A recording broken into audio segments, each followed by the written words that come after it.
Lindsey Ford is Director of Asian Security at the Asia Society Policy Institute, and she's joining us now to discuss the King's life and legacy. Such an outpouring of sorrow, and yet when you think about it, most of the people in Thailand, I would think a large number, have never known a time without this king.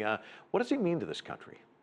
I honestly think that for us here in the United States, it's actually hard to understand or put into words the depth of sort of reverence that the king had in Thailand. Photos of him were everywhere. And so I think for people, regardless of whether they'd actually seen him in person or not, everyone felt like this was almost a father or grandfather figure in a way, who had deep meaning for them and really embodied what it meant to be Thai. And you've traveled to the country quite a bit. You mentioned to me you were there in between coups, so to speak. Stability has never been a big part of Thailand when it comes to political context. He's been a stabilizing force, though, I assume. Is that his legacy, you think? It is. It is. I think that what you've seen over the course of his rule was a Thailand, like many countries, globalization, development really changed the face of the country in a lot of ways. You saw a lot of fragmentation and division between rich, poor, urban, and rural. And for the king, I think he really brought the country together in a common sense of Thai identity.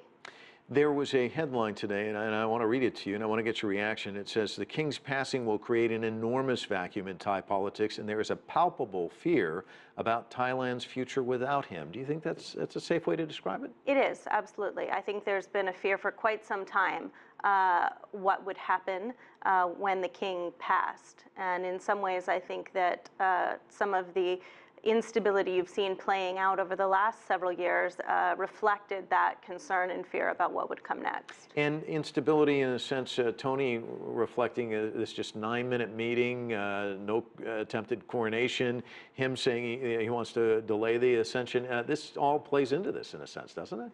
Yeah, I think for the moment we shouldn't read too much into the Crown Prince taking some time. The assumption is that he will take the throne and that will proceed as planned. But at a very uncertain time already in Thailand, the death of the king only adds a greater degree of concern about what will happen. Some say he's unfit to rule. What we do know about him, he's been married and divorced 3 times. What more can you tell us about the Crown Prince? The Crown Prince, I think, in a lot of ways has a very different reputation, obviously, than his father.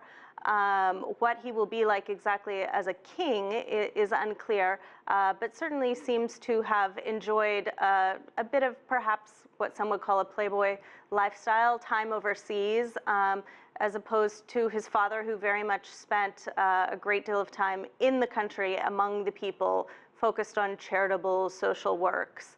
That doesn't seem to be the path that the Crown Prince has taken thus far. And one final question about the king. The mourning period is expected to be lengthy. The funeral itself may not happen for some time. Talk to us a little bit about this tradition in that country.